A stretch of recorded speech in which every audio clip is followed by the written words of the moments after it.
અમરેલી જિલ્લાની મહિલાઓ સ્વરોજગાર તરફ આગળ વધી રહી છે તો ખાસ કરીને ગ્રામ્ય વિસ્તારની મહિલાઓ પોતાના સમય સકારાત્મક રીતે વાપરીને રોજગાર સર્જી રહી છે। ત્યારે લીલિયા તાલુકાના ગુજરાળ ગામની મહિલાઓ મિલેટ આધારિત મુખવાસ બનાવી અને તેનો વેપાર શરૂ કરીને પોતાની ઓળખ બનાવી રહી છે। ત્યારે આ ગામની જલ્પા દેવરિયાએ જણાવ્યું હતું કે તેઓ છેલ્લા 2 વર્ષથી મુખવાસ બનાવે છે। તો શરૂઆતમાં તેઓ પોતાની સાસુ સાથે મળીને ઘઉંનો મુખવાસ બનાવવાનો પ્રયોગ કર્યો હતો। તો થોડા સમયમાં જ તેમને લાગ્યું કે જો જુવાર અને બાજરી જેવા મિલેટ સામેલ કરવામાં આવે તો મુખવાસને વધુ પૌષ્ટિક તથા સ્વાદિષ્ટ બનાવી શકાય। ત્યારબાદ અન્ય મિલેટ ઉમેરતા તેઓ એક વિશિષ્ટ મુખવાસ તૈયાર કર્યો। હાલ તેઓ બનાવતા મિલેટ મુખવાસ ગ્રાહકો તરફથી ઉત્તમ પ્રતિસાદ મળી રહ્યો છે। તો જલ્પાબેન કહે છે કે 1 કિલો મુખવાસનો ભાવ 400 રૂપિયા રાખવામાં આવે છે। તો માત્ર 2 મહિનાના ગાળામાં 140 કિલો મુખવાસનું વેચાણ સમગ્ર ગુજરાતમાં થયું છે। તો આ વેચાણમાંથી 56,000 રૂપિયાની આવક પ્રાપ્ત થઈ છે અને વેચાણનો સિલસિલો સતત ચાલુ છે।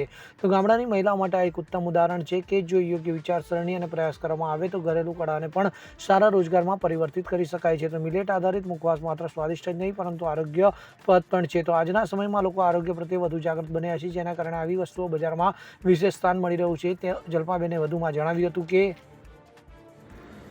બ્યુરો રિપોર્ટ, ખબર ગુજરાત લાઈવ।